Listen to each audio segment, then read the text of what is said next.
Good morning. Oh, what a blessing. What a blessing. So many here today. Thank you for being here this morning. It is just great to be part of the Lord's church.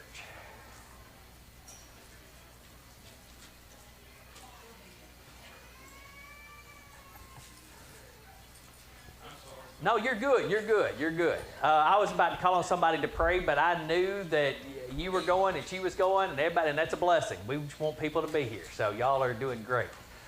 I've asked Mr. Bryce if he would to lead us in prayer as we begin this morning.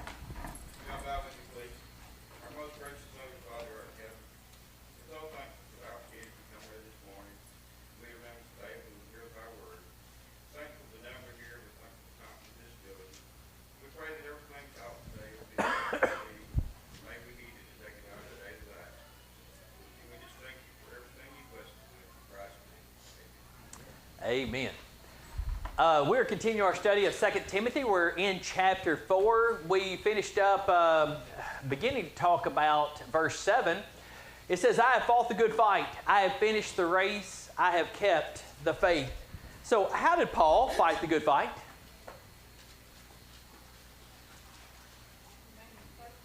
He remained faithful. When you think about this, though, when you think about fighting the good fight, what do you think about? What does God expect? What does He want? Defend His word. I like that. Somebody else said? He wants the best. You know, on Sunday mornings, we've been talking about the armor of God. We cannot forget that it's about fighting. But what are we fighting for?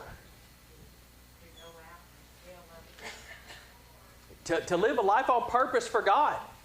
I mean, it's all about the cause. It's all about what He's called us to do, to go share our faith, to talk to other people. And let's be honest, the world is against it. Satan is against it. It is a battle. Because every single day there's something in front of us that's getting our attention, that's causing us to say, yeah, but I need to, but I want to. And it is a battle within ourselves. Because Satan is trying his best to stop us. So what all did Paul have to fight that caused him to defend his faith?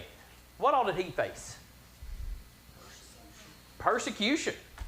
I mean, we talked about that whole list, didn't we? About how many times he was beaten, how many times he was stoned, how many times he was shipwrecked, how he felt in danger in all the areas. And think about how many times we look through Acts and we see what he went through. How many times people were trying to kill him and destroy him and discourage him. He had to fight every day to say, no, this is worth it. One more soul is worth it. If I choose to take a day off, somebody's going to be eternally lost. If I take a day off, I'm going to get that much further away from God. I've got to fight. And when people thought about Paul, they thought, you're right, he did. Every day he fought. Miss Cherry? Oh. You know, it talked about that, and at the end of that whole list of all the things, it said, on top of that, the anxiety for all the churches. His heart was just sitting there weighing on all the churches, but he also knew that the example that he set was going to affect the church. Because the people looked at Paul and said, yeah, but he hadn't done anything for a week. Well, that gives me permission not to do anything for a week. He knew everything he did made a difference. We have to remember that people look at us all the time. And when they see that we're not doing much for God, when we're kind of taking some time off and, you know what, I just need me time right now. You know what, when I'm around this group, I act differently. When we do that, we're setting an example for other people to say, yeah, but you know what, I think they're a good person, and they wear that name Christian, so if they can do it, so can I.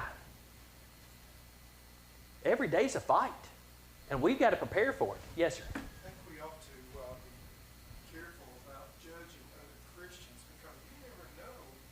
They may be in the Word, they may be praying, and they're fighting that fight in secret, in the closet. And I think that we have to be cognizant of that. Yeah, because we don't know what other people go through.